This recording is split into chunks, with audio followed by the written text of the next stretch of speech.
क्या खाली मुझे लगता है या तुम्हें भी लगता है कि पेट्रोल से सस्ती तो इन मोहतरमा की इज्जत हो गई है? मतलब हर दूसरी वीडियो में कोई ना कोई भोसड़ी का इसकी इज्जत उछालने में लगा रहता है। बहन का लिंडा इज्जत है या खैरात जो जगह जगह बांटती फिर रही हो। हेलो दोस्तों, स्वागत है आपका फिर से मेरे एक और वीडियो में। देखो यार, आज मैं YouTube पर मौजूद एक ऐसी सुनसान गुफा के बारे में बात करने वाला हूँ जहाँ मुठ्ठलों का आना जाना लगा रहता है, जहाँ के लोग किस्मत से ज्यादा हिलाने पर विश्वास रखते हैं, जहाँ की जनता ने मान लिया है कि ऊपर वाले ने हर किसी की किस्मत में चिराग नहीं लिखा है, तो इसीलिए हम तो लोड़े कोई अलादीन का चिराग समझकर घिस देंगे बहन चो। आज हम फिर से उसी भयरंड बीमारी पर नजर डालने वाले हैं जिसे देखकर मुठ्ठल समाज ने अपने हथियार और डॉक्टर्स ने अपने हाथ खड़े कर लिए हैं।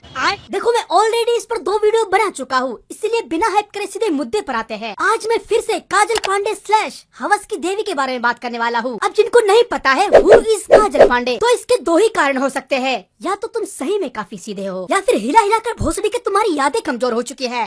कोशिश तो मेरी हर बार यही रहती है कि मैं अपने वीडियोस को जितना हो सके उतना पारिवारिक बनाऊं, लेकिन जबान और नियत कब फिसल जाए कहना थोड़ा मुश्किल है। इसीलिए जल्दी से अपने कानों में सस्ती वाली ईयरफोन डाल लो और वीडियो को शुरू करते हैं बिना वक्त गवाए। अपना बड़ा बड़ा ऑडिशन देने के बाद फाइनली कॉर्न इंडस्ट्री में मुझे एक्ट्रेस बनने का मौका मिल गया है। मैं सही बता रहा हूँ, इंडिया में टैलेंट की कोई कदर ही नहीं है, क्योंकि यहाँ भोसड़ी का हर दूसरा आदमी अपने आप को टैलेंटेड समझता है। अगर मेरे यकीन नहीं है तो इस बेचारी को ही देख लो, मजबूरन बाहर की कंपनी में इंटरव्यू देना पड़ रहा है अपनी कला दिखाने के लिए, और फिर तुम्ही लोग नीचे कमेंट में लिखते हो इस बेचारी की क्या मजबूरी रही होगी। तुम्हें शर्म है कुछ? बहुत ज्यादा खुश होके मैं शूटिंग पे पहुंची, लेकिन मेरे डायरेक्टर ने क्या दिया, मुझे बस सोफे पे बैठ के देखना है कि सामने क्या हो रहा है। फाइनली मियां खलीफा भी अब ये बात बोल पाएगी। मेरी वीडियोस देखकर अगर कोई एक भी इंस्पायर हुआ है तो मुझे मेरी मेहनत का फल मिल गया। रेडिपो वाले भैया के साथ मैं गलत लोकेशन पे चली जा रही हूँ क्योंकि सही लोकेशन बताने में मुझे डर लग रहा है। बाद में रेडिपो वाले भैया मेरी अनबॉक्सिंग भी करने लग गए।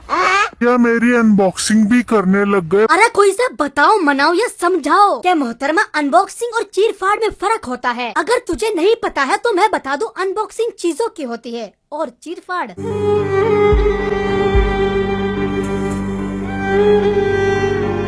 पर मैं उन्हें कुछ नहीं बोल सकती क्योंकि मैं इंट्रोवर्ट हूँ ना। शुक्र है ऊपर वाले का कि इस बवासीरी औरत ने कंटेंट क्रिएशन को ही अपना करियर चुना, वरना अगर करियर ऑप्शन में बायोलॉजी टीचर चुना होता तो आज स्कूल और कोठे में फर्क करना मुश्किल नहीं नामुमकिन हो जाता। मादर चोचरी के किसी को घंटा कुछ समझ में नहीं आता आखिर ये चल क्या रहा है, क्योंकि इधर बायोलॉजी के नाम पर स्कूल को बच्चे सविता का कोठा बना देते और उधर बेचारे माँ बाप कंफ्यूज हुए रहते कि हमने बेटे को स्कूल भेजा था डॉक्टर अब्दुल कलाम बनने, ये भोसडी का डॉक्टर जॉनी सिंस कैसे बन गया पता नहीं। जिम में वर्कआउट करने के बाद एक केला लेना बहुत जरूरी है, ट्रेनर ने मुझसे कहा था आज। वैसे तो बहुत दिक्कत हो रही थी पर मैंने तेल लगा के ले लिया था। अरे बाप रे! तुम मानो या ना मानो, लेकिन हकीकत यही है। जिस हिसाब से या जिस रफ्तार से लंबी लंबी फल सब्जियां भुंड विच डाली जा रही है, वो दिन दूर नहीं जब खीरा लेने के लिए सब्जी मंडी नहीं पड़ोसन के बगीचे में जाना पड़ेगा। आत्महत्या बहन चो।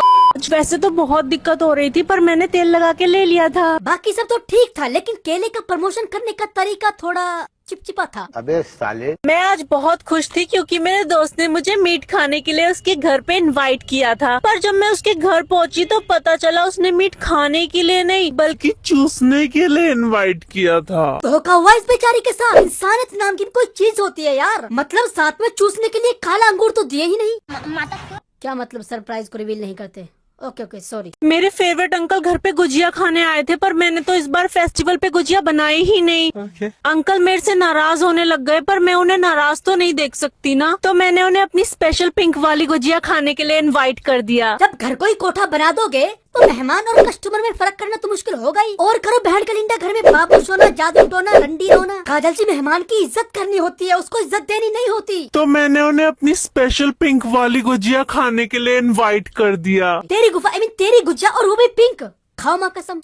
और अभी तो रुको, बात अभी यहाँ खत्म नहीं हुई। इस वीडियो का ये कमेंट पढ़ने के बाद तुम भी यही बात बोलोगे, इतना अंधविश्वास से देखने के बाद एक वक्त साला अंधभक्त भी शर्मा जाए। बिना देखे बता सकता हूँ इसका पिंक कलर का है। इतने यकीन से तो इसके पैदा होने पर डॉक्टर ने नहीं बताया होगा कि भाई साहब आपका लड़का पैदा हुआ है या लड़की। जितने यकीन से इस बहन के सिलौटे ने ये बता दिया इसका पिंक कलर का है। तुम अपने हो, इसीलिए एक अंदर की बात बताता हूँ। 80% ब्रेकअप और डिवोर्स का असल रीजन यही होता है कि गोरी लड़की देखी नहीं, इसकी तो पक्का गुलाबी ही होगी। ठीक उसी तरह काला लड़का देखा नहीं के इसका तो पक्का 8 इंच का ही होगा। इसीलिए मेरी तुम सभी से गुजारिश है कि बाहर के ब्रीड के चक्कर में मत पड़ो। तुम्हें जैसा मिल रहा है या मिल रही है उसमें खुश रहो, क्योंकि कुछों को तो वो भी नसीब नहीं होती।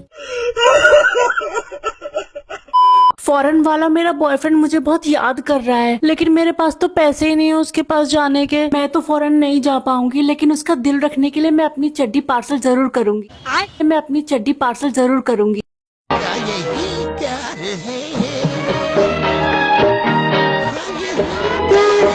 एक टाइम था प्रेमिका अपने प्रेमी के लिए खत लिखकर भेजती थी और अपने प्यार का एहसास दिलाती थी, जिसे हम लॉन्ग डिस्टेंस रिलेशनशिप भी बोलते हैं। लेकिन मेरे दोस्तों, लोग बदल गए हैं, जज्बात बदल गए हैं और उनके शौक भी। अब कोई प्रेमी के लिए खत लिखकर नहीं भेजती। अजी लंड मेरा, कौन करे इतनी मेहनत। ये बहन की लिंडी सीधे मोहब्बत के दरवाजे के पर्दे ही भेज देती है। अब इस चूतिया पे रिलेशनशिप को क्या बोलेंगे मुझे नहीं पता, लेकिन फिलहाल के लिए हम इसको लॉन्ग डिस्टेंस मुट्ठलशिप बोल सकते हैं। और अगर तुमको लग रहा है कि ये तो हवस की चरम सीमा तक पहुंच गए हैं, तो नहीं, ये चीज तो फिर भी झेली जा सकती थी। लेकिन इस वीडियो का ये कमेंट पढ़ने के बाद मेरा इंसानियत से विश्वास उठ चुका है।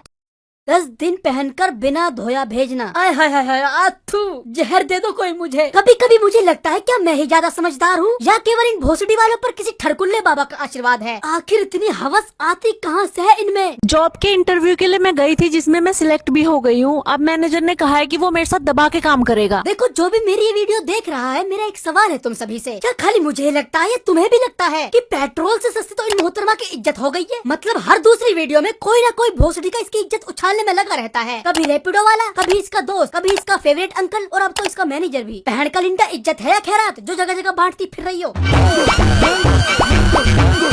गोल्फ ग्राउंड को मैं पार्क समझ के उसमें अंदर चली गई। किसी ने वहाँ पे गोल्फ खेलते खेलते गलत हॉल में अपनी गोल्फ बॉल डाल दी। देखो, बड़े बूढ़े बोला करते थे कि जो भी होता है अच्छे के लिए होता है, और आज ये बात प्रूफ भी हो गई। वरना अगर सोचा जाए तो गोल्फ बॉल की जगह फुटबॉल भी तो हो सकती थी ना यार। और आगे क्या होता है ये मुझे बताने की जरूरत नहीं है। आजा लौट के, हर कोई तेरा वेट कर रहा है। कैसी है ये अनहोनी, हर आँख हुई हम छोड़।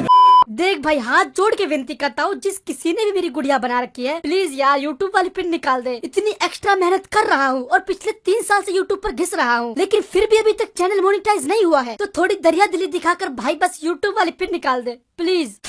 आज के लिए मेरे ख्याल से इतनी ज्यादा बकचोदी काफी है। मेरा हो गया, मैं और नहीं झेल सकता इस हाफ श्रद्धा प्लस फुल शक्ति कपूर को। अब अगर तुमको मेरी ये बकचोदी अच्छी लगी हो तो वीडियो को लाइक मारो और अपना फेवरेट पार्ट कमेंट में बताकर जरूर जाना। आपके कमेंट्स पर पूरा ध्यान दिया जाएगा। और तुमसे हो सके तो ये वीडियो अपने दोस्तों को भी फेंक कर मारो। और अगर तुमको ये मुलाकात भाईचारे में बदलनी है तो नीचे सब्सक्राइब वाला बटन है, उसको अभी क्लिक करो, या फिर मेरी 1-2 वीडियो और देखने के बाद ये डिसीजन मैं तुम्हारे ऊपर छोड़ता हूँ। लेकिन चैनल सब्सक्राइब जरूर कर देना। अपना और अपने परिवार का ख्याल रखना। धन्यवाद।